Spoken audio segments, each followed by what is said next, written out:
Ce matin, Dieu a dérangé ma vie. Ce que vous allez entendre ce matin, c'est quelque chose que vous connaissez, que je dois répéter. 2h30 ce matin, Dieu m'a réveillé. Et puis, je me suis rendormi, j'ai sorti du lit, je suis allé me coucher dans le salon. Et là, j'ai fait un rêve qui n'a ni queue ni tête. Jusqu'à ce que Dieu me montre ce que le rêve voulait dire. Et j'avais un sermon tout préparé ce matin. Un beau sermon. Ça aurait été super bon.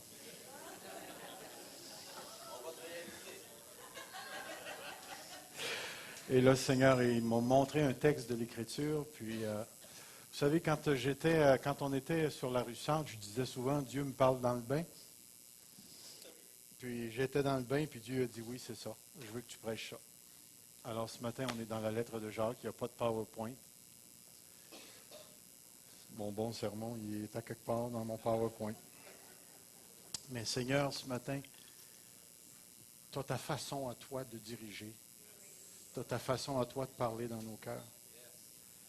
Et je te prie, Seigneur, que ce matin, ce qui s'est passé cette nuit soit instructif, mais encore plus transformateur pour nous ce matin.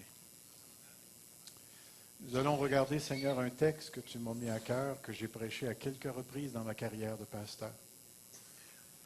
Et je te prie encore une fois ce matin par ton Saint-Esprit de faire une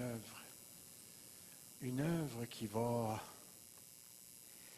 nous permettre d'entrer dans ta présence d'une nouvelle manière.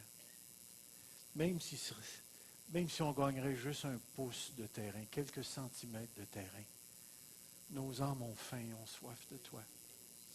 Alors Seigneur, si notre genou peut se rapprocher un petit peu plus du trône, fais-le ce matin, à travers ce qui sera raconté. Dans le précieux nom de Jésus. Pour ceux qui étaient avec moi le dernier jeudi soir, où on a eu une petite étude, on s'était assis en rond, c'est un peu la même idée, probablement qu'il va y avoir une emphase différente. Mais le texte que nous considérons ce matin, c'est dans la lettre de Jacques, le chapitre 1, qui dit ceci. Mes frères, considérez comme un sujet de joie complète les diverses épreuves auxquelles vous pouvez être exposés, sachant que la mise à l'épreuve de votre foi produit la patience. Mais il faut que la patience accomplisse une œuvre parfaite, afin que vous soyez parfaits, accomplis, sans faillir en rien. Si quelqu'un d'entre vous manque de sagesse, qu'il la demande à Dieu, qui donne à tous, simplement, sans reproche, et elle lui sera donnée. C'est un texte que vous avez lu. Probablement, vous avez déjà entendu des sermons là-dessus. Et si vous avez déjà entendu les sermons, vous pouvez quitter. Mais donnez-moi une petite chance. Parce que le texte commence d'une manière tout à fait particulière. Mes frères, donc Jacques parlait à des frères. Et la version 21, second 21, met entre parenthèses « et sœurs ». Parce que le mot « frère » dans un tel contexte est utilisé d'une manière générique, donc qui inclut la totalité de l'Église. Frères et sœurs, voici un texte que Dieu nous donne ce matin. Et l'une des premières choses que le texte nous dit, il commence par un impératif, un commandement. Vous savez ce que c'est qu'un commandement? En avez-vous déjà donné des commandements qui n'ont pas été écoutés? Un commandement, un impératif, un commandement, c'est un appel à la volonté de la personne. Lorsque vous vous en allez en voiture, puis vous arrivez à une pancarte, puis c'est marqué « Stop ». Pensez-vous qu'un stop a déjà arrêté un char? Mais le commandement est là. Puis pourquoi un stop ne peut pas arrêter une voiture? Parce que le stop n'a pas le pouvoir en lui-même de faire agir. De faire agir. Un impératif n'a pas le pouvoir de faire agir une personne parce que l'impératif est un appel, écoutez bien ceci, un appel à la volonté d'un autre. Un appel à la volonté d'un autre.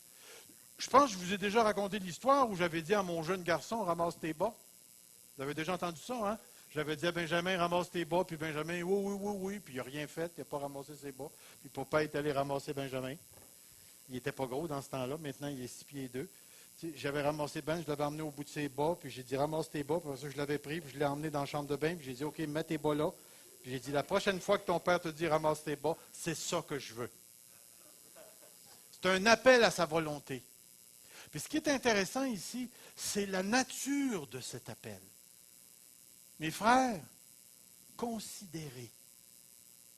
Lorsque vous avez un verbe de cette nature, le verbe considérer, ce n'est pas un verbe qui fait appel à lever la main, bouger le pied par en avant. C'est un verbe qui fait appel à l'intelligence. Considérer, on aurait pu le traduire, regarder, estimer. Faites un acte avec votre volonté, adoptez un certain point de vue. Et c'est ce que Jacques est en train de nous dire ce matin. À travers ce texte, Jacques nous demande d'adopter une certaine paire de lunettes, un certain regard sur quelque chose. Et ce regard-là, il est totalement le fruit de la volonté de l'autre.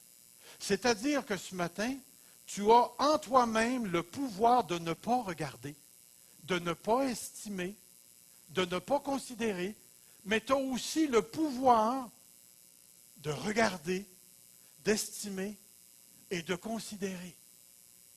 Autrement dit, Dieu te donne assez de liberté pour te positionner toi-même à l'égard de quelque chose. À l'égard de quelque chose. Et c'est tellement important de saisir ce que Jacques est en train de dire ici. Jacques est en train de nous donner, dans un certain sens, une philosophie de vie chrétienne. Voici comment, un morceau de sa philosophie, voici comment j'aimerais que tu te positionnes par rapport à quelque chose. Par rapport à quelque chose. Et mon frère, ma soeur, tu as la capacité, tu as la liberté de le faire. Et tu vas récolter les fruits de la prise de position que tu adoptes. Bon, et ça commence puissamment. Ce que Jacques est en train de me dire, c'est Serge, tu as la capacité de regarder aux choses de la manière dont je t'encourage à les regarder. Si tu veux boquer, boque. Mais moi, je t'encourage à regarder les choses comme ça. Seigneur, est-ce que j'ai réellement ce pouvoir-là? Croyez-vous vraiment que vous avez le pouvoir de vous positionner par rapport à quelque chose selon le choix que vous allez faire? Le croyez-vous? Écoutez, vous le faites à tous les jours. Tu rentres au Tim Hortons, puis là, il y a un Boston à l'érable. Et veux pas, tu t'en viens chercher un café, mais en rentrant, tu dis un café. Qu'est-ce que tu vas choisir de faire? Parce qu'il te donne un commandement, le beigne. Vous ne l'entendez pas? Mange-moi, mange-moi. Tu l'as le pouvoir, tu l'as le pouvoir. Puis, OK, on niaise avec un beigne. Mais tu rentres dans la maison chez vous, ton épouse, ton époux n'est pas de bonne humeur. Comment vas-tu te positionner? T'embarques-tu dans l'engueulage ou bien est-ce que tu débarques? Tu es appelé, tu rentres à la shop, tu as encore le pouvoir de te positionner. Tu as quelqu'un devant toi qui t'a blessé, tu as le pouvoir de te positionner. Dieu nous a donné cette capacité d'être capable de choisir notre manière de voir les choses.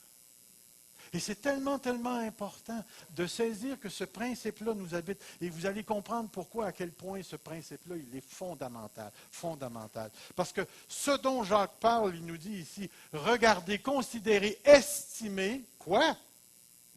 Les épreuves. Les épreuves. Qu'est-ce que c'est qu'une épreuve? Qu'est-ce que c'est qu'une épreuve? Quand tu vas au minimum, comme on dit sur le plancher des vaches, le mot épreuve veut dire un test. Un test. C'est ça que le mot veut dire, un test. De regarder les tests, les épreuves. Voyez-vous, pour nous, les Nord-Américains, là, l'épreuve implique nécessairement de la souffrance. Parce qu'aussitôt qu'on parle d'épreuve, oh, ça va faire mal, ça va faire ci. Puis dans certains cas, l'épreuve est associée, ou la souffrance est associée avec l'épreuve. Définitivement, est associée avec l'épreuve. Mais ce n'est pas toujours le cas.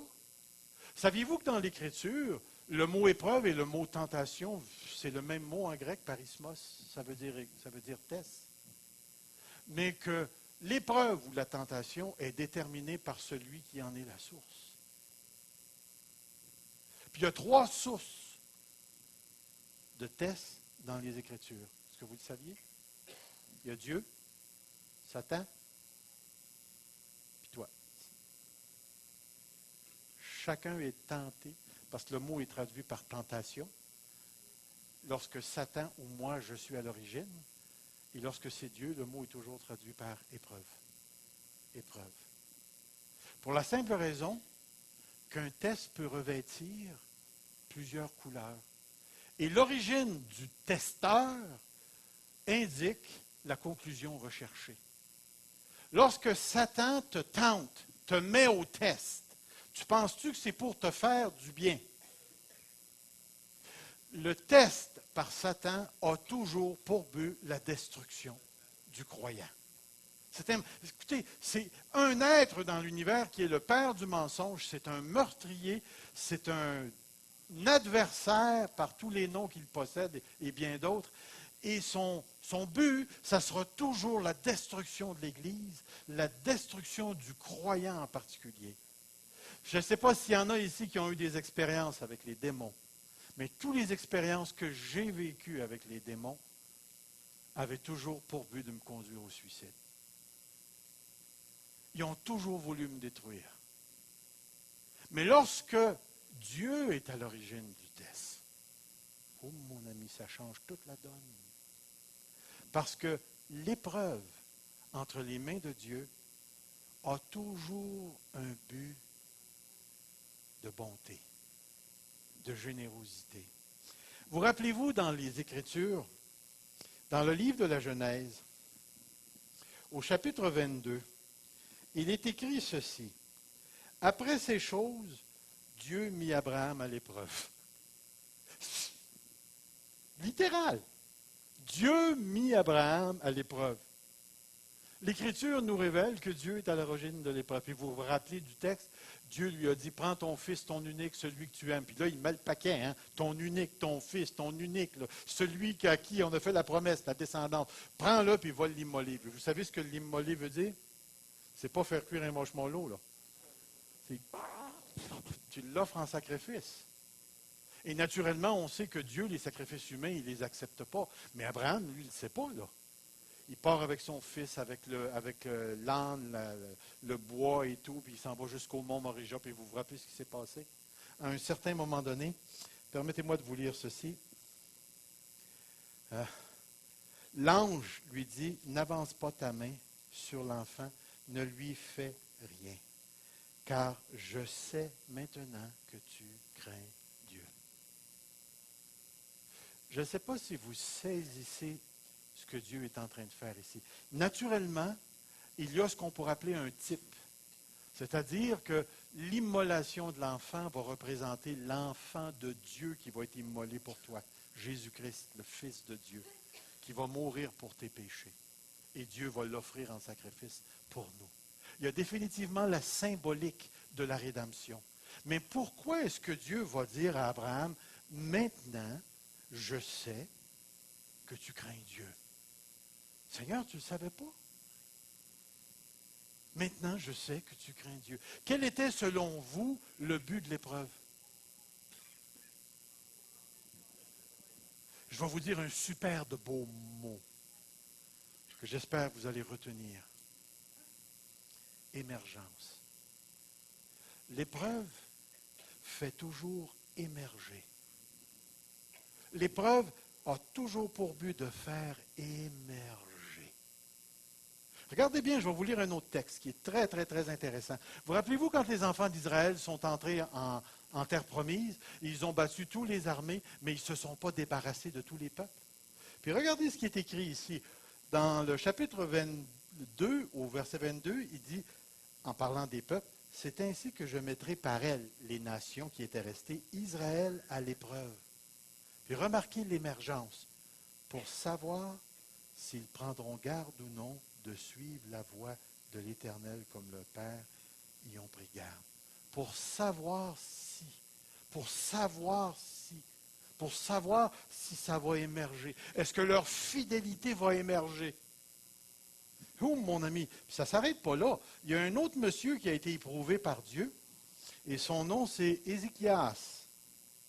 Dans le chapitre 32, versets 27 à 31, il est écrit ceci.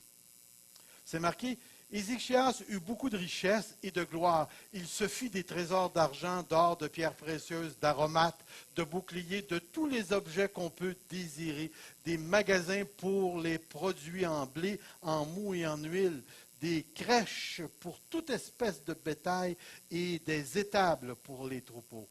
Il se bâtit une ville, et il y eut en abondance des troupeaux de menus et de gros bétail, car Dieu lui avait donné des biens considérables.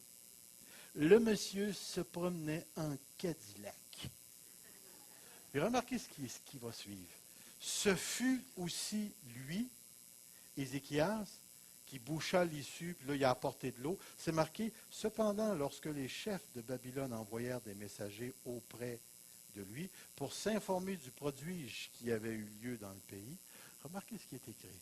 Dieu l'abandonna pour l'éprouver. Dieu l'abandonna pour l'éprouver.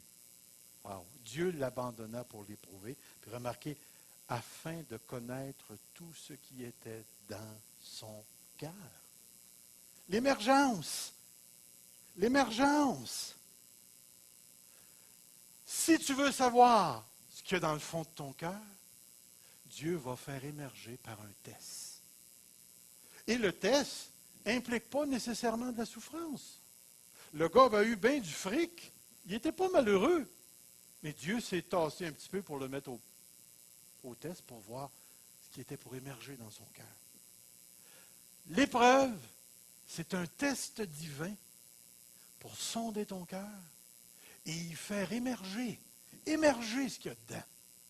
Laisse-moi te dire, c'est tellement important de saisir ce processus-là. Jacques l'avait compris, parce que c'est pour ça qu'il dit, mes frères, quelle attitude adopter par rapport à l'épreuve? Considérée comme un sujet de joie complète. Moi, la première fois que j'ai lu ça, j'étais un jeune chrétien, puis je disais à Jacques, t'es fou, t'es fou, t'es fou. Voyons voir si un gars qui va se taper sur le doigt avec un marteau, il va, alléluia, alléluia. Masochisme. Non, mon ami, c'est pas de ça que Jacques parle. Jacques est en train de nous introduire à une dynamique spirituelle qui est profondément spirituelle. Parce qu'elle est une action divine dans le but de faire émerger de ton cœur ce qui s'y trouve. Et l'émergence a un but tout à fait précis. Il n'y a rien dans ta vie que Dieu ne peut pas tester pour la faire émerger. Et cette émergence-là, non seulement elle est divine, mais elle produit son pesant d'or divin. On va le voir. Regardez comme un sujet de joie complète les divers tests auxquels Dieu va t'exposer. Alors, on apprend quelque chose à propos de Dieu ce matin. Dieu est un testeur. Dieu est un testeur. Dieu teste nos cœurs. Dieu teste nos vies. Dieu teste nos personnes. Mais Dieu est un testeur. Et en fin de compte, on se retrouve devant une profonde pédagogie divine. Une manière dont Dieu travaille avec le cœur. C'est-à-dire que Dieu va provoquer un test, il va penser un test pour que tu viennes en contact, parce que c'est marqué ici, regardez bien, c'est écrit, regardez comme un sujet de joie complète, les divers tests, les diverses épreuves auxquelles vous pouvez être exposés. Puis ce qui est intéressant, c'est que dans le grec, littéralement, c'est marqué dans lesquels vous pouvez tomber. Est-ce qu'il y en a qui ont pogné un nid de poule? Deux choses. Soit que tu chauffes mal, ou le nid a été fait pour toi.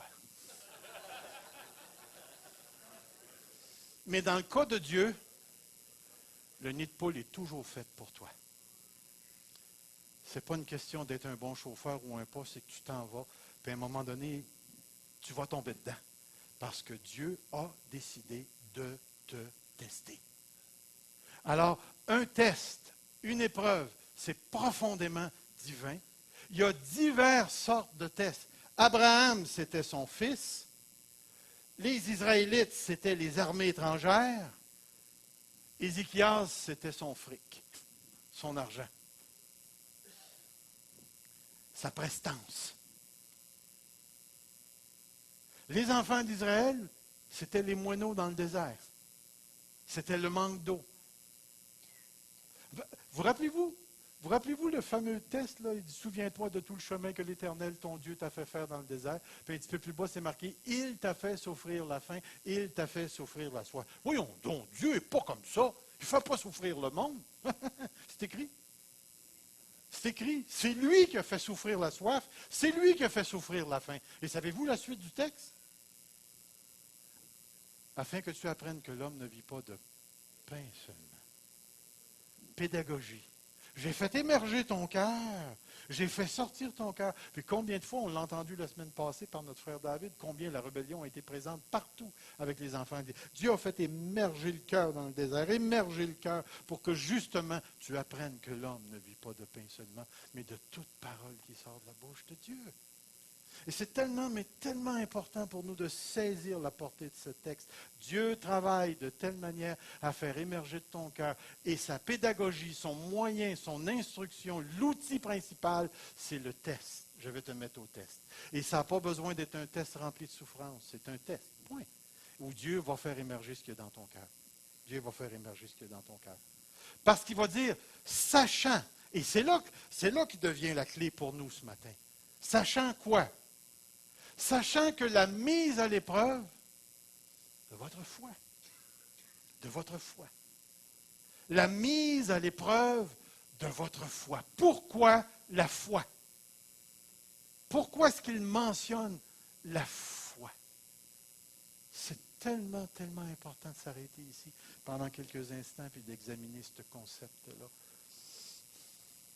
Nous sommes sauvés par la foi. Nous vivons avec Dieu par... La plupart des dons, on les reçoit par... La foi est en haut, est en bas, sur le côté, l'autre côté est partout, est en haut. La foi, c'est ce qui nous caractérise en tant qu'enfants de Dieu. Et on ne peut pas passer aux côtés de cette réalité-là. Toute notre relation avec Dieu est basée sur la foi. J'irai même un petit peu plus loin. Elle émane de la foi. Laissez-moi vous poser une question ce matin. Il y en a combien qui sont mariés ici? Oh boy! Gardez votre main en l'air, là. Combien qu'il y en a qui ne recommenceraient pas? Ah ah!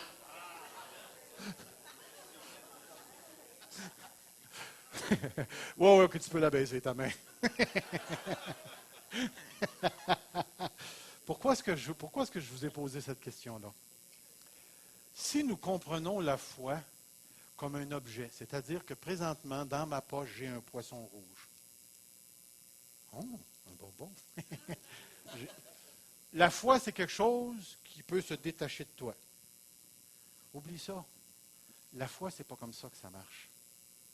La première chose que tu dois comprendre dans la foi, c'est que la foi, c'est quelque chose dans laquelle tu es.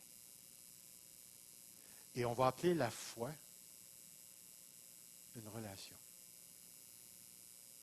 Une relation. Présentement, je suis dans le mariage avec mon épouse Evelyne. Que je sois en Chine, que je sois au Japon, au pôle Nord, ou que je sois dans la maison chez nous, je suis dans le mariage. Là, c'est ça, 36 ans? C'est ça, hein? Je suis mieux de le savoir, parce que je vais me faire ramasser après. Ça fait 36 ans que je suis dans une relation. Dans une relation. Dans cette relation-là, il s'est passé tout un paquet de choses. On a réellement passé par le feu. on a été testé à plusieurs reprises. On s'est marié. Mon ami. Quand je l'ai vu pour la première fois, ses grands cheveux blonds jusqu'au milieu du dos, là. Je ne sais pas si vous avez déjà écouté le loup, là. Tu sais, le loup, il regarde la louve, puis il fait ouh! C'est en plein ça que j'ai fait quand je l'ai vu. Puis là, il y avait d'autres loups qui étaient autour d'elle. Puis là, j'allais voir les autres loups, puis... Puis, à un moment donné, on avait été à quelque part, je me souviens plus où, puis il y avait 2 loups assis aux côtés d'elle. J'en ai pris un, je l'ai tassé, puis je me suis assis à sa place. Naturellement, j'ai pris le plus petit. Mais tout ça pour vous dire que notre relation n'est pas ce qu'elle est maintenant. Notre relation du début n'est pas ce qu'elle est maintenant. Notre relation du début n'est pas ce qu'elle est maintenant. Parce que laissez-moi vous dire quelque chose. Je pense que je ne me trompe pas en disant ça. La plupart des mariages commencent dans la folie. Avez-vous remarqué ça? Je ne sais pas. On se fréquente, puis là, il y a des choses qu'on fait, puis là, on se marie, puis on ne refait plus jamais ces choses-là. On perd le romantisme, on perd ci, on perd ça. Puis là, le vrai moi commence à sortir. Le vrai moi commence à sortir. Puis quand il commence à sortir, laissez-moi vous dire que le vrai moi n'est pas toujours ce qu'on aurait voulu marier. Et c'est tellement, mais tellement important pour nous de saisir cette réalité-là. Voyez-vous, présentement, Evelyne et moi, on s'aime énormément et notre amour a été purifié de tout un paquet de choses.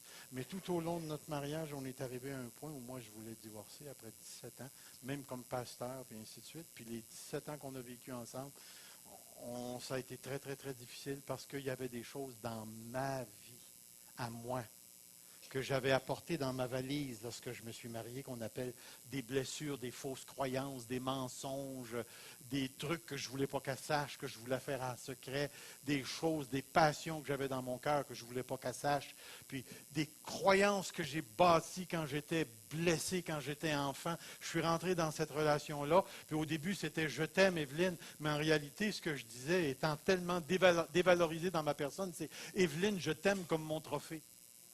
C'est ce que ça voulait dire. Infirmière, elle est allée au séminaire, elle a fait un bac en théologie, elle voulait partir comme missionnaire pour l'Inde, c'est ça, l'Inde, à quelque part par là, au Pakistan, puis il fallait qu'elle suive un cours de sage-femme. Puis c'était, hey, mon ami Mazan, une fille de pasteur. Puis là, tu m'assois, hey, regardez mon trophée! 1 an après, le trophée était sa tablette, puis j'étais prêt à débarquer, moi. Le problème, c'était pas Evelyne. C'était tout le mensonge qu'il y avait dans ma vie. C'était le mensonge qu'il y avait dans ma vie. Puis laissez-moi vous dire que c'est difficile de traîner ce cœur-là lorsque tu es dans le pastorat. Parce que tu rentres dans la vie de tout le monde, puis tu ne laisses personne entrer dans ta vie. Parce que si tu laisses rentrer quelqu'un dans ta vie, tu t'exposes, mon gars. Tu risques qu'il y en ait un qui aille bavasser. Et là, tu vas te ramasser avec des troubles. Fait que la vie de pasteur s'est passée toute refermée sur moi-même, puis après 17 ans, j'ai tout fait sauter, pastorat, église, famille, et là, je suis reviré réellement fou. Mais Dieu m'a testé là. Voyez-vous, la foi, c'est une relation qu'on entretient avec Dieu. Mais n'allez jamais vous imaginer que la foi que vous avez, c'est une foi qui est pure. Votre foi a besoin d'être épurée, a besoin d'être testée pour faire émerger ce qu'il y a dedans, cette foi-là. Vous savez, moi, j'aime les chrétiens qui me disent « Oh, moi, je dépends de Dieu, sauf pour mon salaire. » Comment ça? Combien est-ce qu'il y en a qui travaillent au noir? Des chrétiens qui travaillent au noir. Ou qui payent en argent pour ne pas avoir de facture, pour payer de taxes. Puis là, tu t'en viens devant Dieu et tu dis, Seigneur, je t'aime. C'est pas étonnant qu'à un moment donné, Dieu te met hôtesse pour faire sortir ce qu'il y a dans ton cœur. Il y a combien de gens qui convoitent sexuellement quelqu'un d'autre que leurs épouses? Je me rappelle, moi, j'étais jeune pasteur, il y a quelqu'un qui est venu me voir, il dit, à toutes les fois que je couche avec ma femme, je pense à quelqu'un d'autre. Savez-vous où il est présentement? avec quelqu'un d'autre. Il n'a pas passé le test. Dieu l'a mis au test. Combien est-ce qu'il y en a d'entre nous qui traînent de l'orgueil dans leur foi? Vous croyez tous que Dieu guérit. Mais combien est-ce qu'il y en a qui ont de la misère à croire qu'il peut le faire encore aujourd'hui?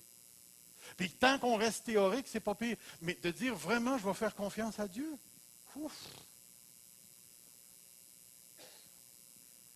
L'idée, c'est que la foi a besoin d'être mise au test pour faire émerger ce qu'il y a réellement dedans, pour enlever les cochonneries. Et c'est ce que Dieu va faire avec la foi que tu as, avec la foi de l'Église Fusion. Dieu va faire émerger par le test les fondements de ton cœur, les véritables croyances qu'il y a dans ton cœur. Véritables croyances qu'il y a dans ton cœur. Et Dieu l'a fait avec moi, il va le faire avec toi. Et c'est pour ça qu'à un certain moment donné, Dieu va faire un tel travail qui va te donner la... Moi, je considère que c'est une des plus grandes grâces. C'est qu'il va prendre ta foi puis il va la mettre dans le feu comme l'or. Puis vous remarquerez une chose, hein? Quand on met de l'or dans le feu, il ne sort jamais plus d'or. C'est donc plate. Mais il ne ressort jamais plus d'or. Tout ce qui ressort, c'est un or plus pur, libéré des cochonneries. Mais ce qui est important pour nous, c'est qu'une foi qui a passé le test, qui a passé l'épreuve, est une foi qui va ressortir beaucoup plus épure. Et si la foi, c'est cette relation que j'entretiens avec Dieu, cette relation-là va se développer à tel point qu'à certains moments donnés, Dieu va pouvoir nous utiliser à un autre niveau parce que notre foi a été purifiée, éprouvée, testée. Et c'est tellement... Voyez-vous, quand Dieu a dit à Abraham, là, maintenant je sais que tu crains l'Éternel. C'est pas pour Dieu, c'est pour Abraham. Abraham avait besoin de savoir que sa foi pouvait aller, selon la lettre aux Hébreux, jusqu'à la résurrection de son fils. A fait émerger une croyance profonde qu'il avait dans son cœur que Dieu était assez puissant pour ressusciter les morts. Il était tellement convaincu de la promesse de Dieu que Dieu a fait émerger cette croyance-là dans sa vie. Et Abraham est devenu encore beaucoup plus fort. Beaucoup plus fort. Et c'est pour ça que le texte dit ceci ensuite. Il va dire, la mise à l'épreuve de votre foi produit la patience. Puis le mot patience, il est un peu déroutant ici. Parce que, en réalité, on devrait traduire par le mot persévérance. Persévérance. Il y a deux mots pour traduire le mot patience en grec. Il y en a un qui veut dire, quand on t'insulte, tu te retiens pour ne pas éclater. Ce mot-là est appliqué à Dieu. Dieu est lent à la colère. Dieu est patient. Mais il y a un autre mot qui veut dire, on te met un poids. Admettons qu'on te met 250 livres, puis là, on te dit, reste là, bouge pas, là, vas-y, baisse, remonte, bouge pas, lâche pas, endure, tough, persévère. C'est l'idée ici. Une autre chose que je veux vous faire remarquer, c'est qu'au verset 4, mais il faut que la patience accomplisse une œuvre parfaite. Dans le grec, ce qui est intéressant, c'est qu'on retrouve un autre impératif. Puis j'ai regardé pour essayer de voir pourquoi on ne l'a pas traduit comme ça. J'ai trouvé une version qui l'a traduit comme ça, puis c'est le français courant qui dit « Laissez la patience accomplir son œuvre parfaite. » Puis il revient avec un impératif qui fait appel à la volonté, encore une fois, pour te dire « Reste là, parce que tu as le pouvoir de ne pas rester là. » Tu as le pouvoir de rester dans le test ou tu as le pouvoir de te sortir du test. Mais si tu sors du test, tu n'auras pas l'œuvre parfaite. Ça va être à recommencer. Et ce que Jacques nous dit ce matin, c'est que ce qu'on doit adopter comme manière de penser, c'est cette conception que Dieu teste dans le but de purifier notre foi, purifier notre relation, faire émerger de notre cœur les véritables croyances que nous avons pour les changer, les transformer, les réajuster, les réaligner sur la vérité de la parole de Dieu, Parce que ce processus-là va engendrer dans ta vie le processus de persévérance. Puis dans la persévérance, ce qu'il dit, c'est laisse aller ce processus-là jusqu'à une œuvre parfaite. Puis le mot parfait veut dire complet. Laisse le temps à l'épreuve de compléter sa force, son test, de produire son fruit. Avez-vous déjà vu un gars qui s'entraîne avec des Q-tips? Étonnez-vous pas si après 10 ans, il a encore les mêmes muscles. Mais si le gars commence avec un petit poids, puis à toutes les semaines, il augmente, puis à un certain moment donné, c'est rendu un gros poids, et lui, il va avoir des gros bras. Le processus a eu le temps de faire son travail, de sorte que le gars est capable. Le gars est maintenant entraîné, ses muscles sont entraînés, l'exercice a produit son fruit. Et c'est un peu la même chose ici. Une des choses que Dieu veut produire dans nos vies, c'est l'intégrité, afin que vous soyez parfaits, c'est-à-dire que vous ayez atteint le but. Deuxième grande révélation divine, la pédagogie de Dieu. Vous savez ce qu'on veut dire par la pédagogie? Tout le processus que Dieu se sert pour enseigner a un but précis. C'est de t'emmener à la maturité. T'emmener à la maturité. Que tu sois complet. Que tout le processus t'ait rendu capable de faire ce pourquoi Dieu t'a choisi. Ce pourquoi Dieu t'a choisi. Et je le répète, ce pourquoi Dieu t'a choisi, pour la simple raison que l'épreuve, le test, a pour but de faire émerger ce qui doit débarquer et faire entrer ce qui doit entrer pour que tu sois complet, que tu sois accompli, que ça ait atteint le plein produit, le plein développement, parce que Dieu a un but avec toi. Tu n'es pas une créature d'accident, tu n'es pas une créature du hasard, tu as été pensé, voulu, tu as été prédestiné à quelque chose, tu as été choisi pour quelque chose, et ton passage sur la terre a tout le sens, la signification qu'elle doit avoir en raison du but que Dieu s'est donné pour toi. C'est tellement important. Peut-être qu'il y a quelqu'un d'entre nous qui a été choisi par Dieu. Faisons une hypothèse. Choisi par Dieu pour se marier avec telle ou telle chose de personne. Ce que je voulais dire, c'est à Madame Chose. Pour que tu mettes au monde le prochain futur premier ministre chrétien. Je ne sais pas. Peut-être que Dieu veut que tu maries Madame autre chose pour que tu mettes au monde le premier milliardaire chrétien qui va investir une grosse somme dans la mission et qui va avoir un impact énorme sur l'Afrique. Je ne sais pas. Mais Dieu a des buts pour nous. Et il veut que le développement se fasse pour que tu puisses jouer le rôle pour lequel il te destine. Oui, mais qu'est-ce qu'on fait quand ça fait mal, quand l'épreuve est là? Mon ami, regarde le verset 5. Si quelqu'un d'entre vous manque de sagesse, qu'il la demande à Dieu. Voyez-vous, le verset 5, il est pogné après le verset 4. Ce n'est pas un nouveau sujet. La première chose à demander dans l'épreuve, ce n'est pas que ça ne fasse plus mal. Puis la deuxième chose à ne pas demander, c'est de sortir de l'épreuve, du test.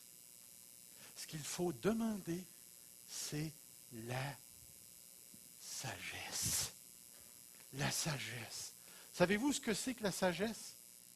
Là, vous allez me répondre, la réponse qu'on donne tous, c'est la crainte de l'Éternel. Le commencement de la sagesse, c'est la crainte de l'Éternel. Et oui, c'est vrai, c'est la crainte de l'Éternel. Mais on peut-tu être un petit peu plus précis dans le contexte? Je vais vous donner un exemple de ce que je veux dire. À un moment donné, il y a un frère de l'église de Sorel-Tracy qui commence à me raconter une histoire à propos de son écureuil qu'il avait pogné. Il a pogné un écureuil, il est allé mettre ça dans une cage. L'écureuil a tombé malade parce qu'il avait pogné la grippe. Puis il n'y a pas d'aspirine d'écureuil. Savez-vous ce que ce frère-là a fait? Il a prié. Savez-vous ce que Dieu lui a dit? mets une bouillotte d'eau chaude dans la cage. L'écureuil est allé se coucher là-dessus, puis il n'y a plus la grippe. Pourquoi est-ce que je vous dis ça? Parce que ça m'est vraiment arrivé, c'est pas une farce, là. C'est vrai. La sagesse dont on parle ici, ce n'est pas un savoir divin là, qui se promène à quelque part dans un monde éthéreux où là tu entres. Non, non, non, non. La sagesse ici, elle est pratico-pratique. La sagesse, c'est l'art de vivre en toutes circonstances pour Dieu. L'art de vivre d'une manière pratico-pratique dans le cadre dans lequel Dieu t'a placé. La sagesse en question, c'est de faire ce que Dieu veut que tu fasses dans les circonstances où il t'a placé. Si Dieu est en train de te tester, puis que le test va durer 3 semaines, ne pars pas à Cuba en vacances. Pas le temps. Reste dans le test et demande à Dieu comment il veut que tu vives dans ce test-là. C'est ça que Dieu veut. Dieu veut que le test produise son fruit, qu'il arrive à terme, qu'il produise une œuvre complète, afin que toutes les parties de ta vie, le mot intégrité, que tu sois intègre, que toutes les parties de ta vie soient reliées ensemble, que toute ta foi fonctionne dans tous les domaines de ta vie et que tu sois complètement intégré dans ta personne pour jouer le rôle auquel Dieu te destine. Et ce que Dieu te demande présentement, c'est que tu restes là où il t'a placé pour la durée de l'épreuve, parce que l'épreuve a un commencement et l'épreuve a une fin. Tu entres, mais tu en sors aussi. Puis durant ce temps-là, Dieu va faire son travail. Demain matin, quelqu'un va te présenter à toi avec un travail au noir, tu as le choix, tu es testé là. Demain matin, tu as quelqu'un qui va vouloir ta job et qui va vouloir parler contre toi, contre le boss, tu es testé. Qu'est-ce que tu vas faire? Où vas-tu rester? Où vas-tu te trouver? Je suis en contact avec une dame en France par les prédications qu'elle écoute par Internet. Elle est mariée à un mari inconverti. Savez-vous, des fois, j'aurais tout simplement envie de taper le divorce. Tes troubles sont finis. Et pourtant, ce n'est pas ça que la Bible dit. Sors pas de cette relation-là. Endure, persévère, gagne-le par tes bonnes œuvres. C'est tout un test. C'est ce que Dieu veut. Parce que Dieu voit plus loin que ton mari, plus loin que ta femme. C'est tellement important pour nous de saisir la réalité de cette vérité-là. Dieu nous éprouve, Dieu nous teste. Et le but du test, c'est que tu deviennes une personne intègre, que ta foi soit débarrassée de toutes les cochonneries, les scories, pour que ta relation avec Dieu puisse intégrer tous les domaines de ta vie. Et que Dieu soit le Dieu souverain, le maître sur toutes ces choses. Et je répète encore, si tu entres dans un test, sors-en pas trop vite. Tu as la capacité de te positionner et de dire, moi, j'en veux plus. Combien de chrétiens ont abandonné l'Église parce qu'ils ont été blessés? Ils sont sortis, clouc. Et aujourd'hui, ils ne vivent plus. Ils ne vivent plus pour Dieu. Reste là. Et ce que tu dois demander à Dieu, c'est de la sagesse. C'est de la sagesse. C'est-à-dire la manière de vivre dans cette épreuve-là. Et sais-tu ce que Dieu te promet? Dieu dit ceci ensuite, il dit qu'il la demande à Dieu, qui donne à tous. Certaines versions ont généreusement, ici c'est écrit simplement, Dieu donne, sans reproche. Pourquoi sans reproche? Parce que peut-être que Dieu t'a mis au test, puis tu n'as pas resté dedans, puis là Dieu pourrait te chialer. Encore une fois, tu vas-tu rester? Qu'est-ce qui me dit que tu ne sortiras pas du test encore? Puis tu voudrais que je te donne de la sagesse? Dieu n'est pas comme ça. L'être humain est comme ça. Dieu n'est pas comme ça. Dieu donne à tous, simplement, et sans reproche. Et il y a une promesse qui suit. Et elle lui sera donnée. Elle lui sera donnée. Donnée. C'est certain, comme disait petit Joe, tu vas la voir. Pourquoi? Parce que Dieu est un Dieu donnant. Dieu donne. Et parce qu'il donne, c'est certain qui va te donner le moyen de vivre ton épreuve. Maintenant, ce qu'il faut, c'est que tu ne tires pas des conclusions trop vite, que tu ne sortes pas de l'épreuve trop vite, mais que tu adoptes la paire de lunettes que Jacques nous dit, considérée comme un sujet de joie complète. Les divers tests dans lesquels vous pouvez tomber, sachant que le test de votre foi produit une œuvre parfaite, complète. Mais, laisse cette œuvre-là faire son travail, afin que tu sois complet, intègre, sans faillir en rien. Frères et sœurs, c'est le message que Dieu m'a donné cette nuit. Je pense qu'il y a deux raisons. Je pense que Dieu se prépare à tester l'Église Fusion. Je ne sais pas quel sera notre test. Je ne sais pas où ça s'en va. Je ne sais pas comment ça va marcher. Je ne sais pas ce qui va se passer. Mais je sais une chose, c'est que Dieu se prépare à tester. Une deuxième chose, lorsqu'on teste une Église, on teste ses membres. Je ne sais pas ce qui se passe dans ta vie. Peut-être que tu ne sais même pas toi-même. Mais je sais une chose. Si tu es un enfant de Dieu, ça va émerger. Ça va émerger. Et Dieu va te tester. Ne lui dis pas non comme moi j'ai fait il y a plusieurs années. Quand Dieu m'a testé, j'ai dit non.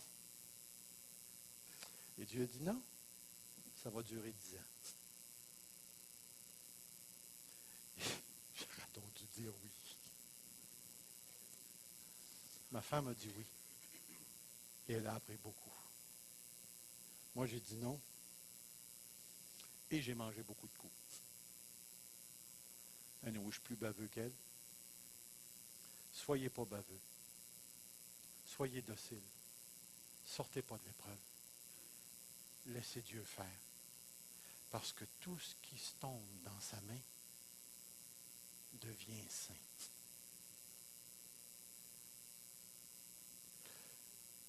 On a terminé. On prend notre 30 minutes.